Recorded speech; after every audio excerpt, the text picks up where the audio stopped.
Mr. Halliburton has a certain charm.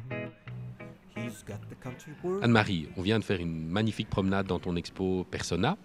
Mais bon, tous ces masques qui sont dans les vitrines, on les a pris, on les a présentés d'une façon superbe dans les vitrines, mais quoi? Ils ont perdu toute leur magie, ils sont devenus morts. Qu'est-ce qui se passe avec ces masques?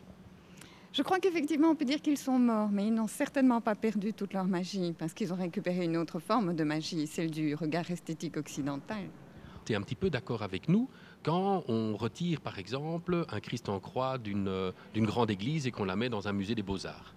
Oui, à part que ton Christ en croix, il fait quand même partie de notre environnement culturel. C'est-à-dire qu'on porte maintenant un regard purement esthétique sur un Christ en croix. Or, avant, il était chargé d'émotions, chargé de symboles.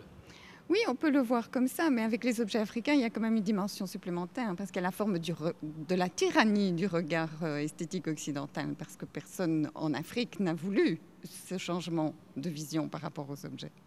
Et donc, c'est peut-être pour ça que tu as mis quand même pas mal de fois des vidéos qui montrent des masques en mouvement, qui montrent le côté animé du masque.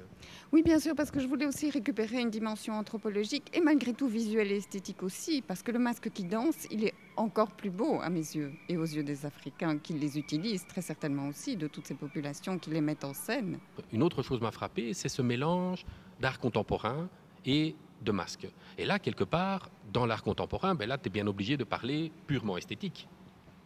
Oui, je parle purement esthétique dans l'art contemporain, mais ce qu'on évoque à ce moment-là, c'est le principe d'identité. C'est ce concept-là qui est au sein de cette exposition. C'est l'identité et le masque au sens propre et au sens figuré.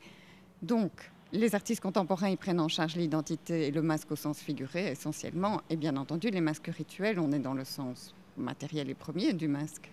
On peut sans aucun problème inviter des pièces à circuler, à voyager, mais qu'en est-il des artistes?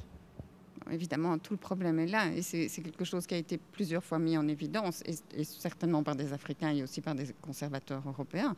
C'est que les pièces anciennes, en tout cas, qui sont arrivées dans un contexte colonial parfois extrêmement violent, ben, les objets sont arrivés, évidemment, les créateurs étaient complètement niés.